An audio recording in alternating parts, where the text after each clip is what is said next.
ഉദ്ദേശിക്കുന്നത്. ആലാഹയുടെ പെൺമക്കൾക്കും മാറ്റാത്തിക്കും ശേഷം ഒതപ്പിലേക്ക് എത്തുമ്പോൾ സാറ ജോസഫിന്റെ പ്രധാന പ്രമേയമായ സ്ത്രീ സ്വാതന്ത്ര്യത്തിലേക്കും എത്തുന്നതായി നമുക്ക് കാണാൻ സാധിക്കുന്നു. എക്കാലത്തെ വലിയ സ്ഥാപനമായ മതത്തിന്റെ വിലക്കുകൾ ലംഘിച്ച് പുറത്തേക്ക് വരുന്ന ഒരു കന്യാസ്ത്രീയാണ് ഈ രചനയിലെ കേന്ദ്ര കഥാപാത്രം.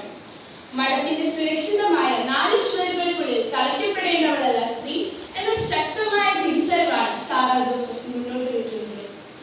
മഠം വിട്ടിറങ്ങിയ മാർഗരീത്തയെ സമൂഹം ഒതപ്പ് ഉണ്ടാക്കിയവളായി മുദ്ര കുത്തുമ്പോഴും സ്വന്തം വ്യക്തിത്വത്തിലും കഴിവുകളിലും അവൾ അടിയുറച്ച് വിശ്വസിച്ചിരുന്നു.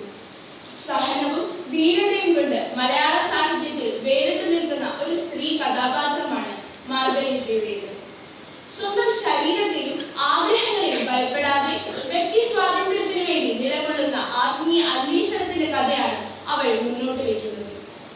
സാഹിത്യ അക്കാദമി പുരസ്കാരം ലഭിച്ചിട്ടുള്ള സാറ ജോസഫിന്റെ ഈ കൃതി ഓരോ മനുഷ്യനെയും സ്വന്തം കണ്ണിലൂടെ നോക്കിക്കാണാൻ പഠിപ്പിക്കുന്നു. സാഹിത്യ മൂല്യവും സാമൂഹിക പ്രസക്തിയും ഒത്തുചേർന്ന ഈ നോവൽ ഓരോരുത്തരും വായിച്ചിരിക്കേണ്ട ഒന്നാണ്. പരമ്പരാഗത വിശ്വാസങ്ങൾക്കും ചട്ടങ്ങൾക്കുമെതിരെ ശബ്ദമുയർത്താൻ ധൈര്യപ്പെടുന്ന പുതുതലമുറയ്ക്ക് ഒതപ്പ് തീർച്ചയായും ഒരു ഊർജമായേക്കാം.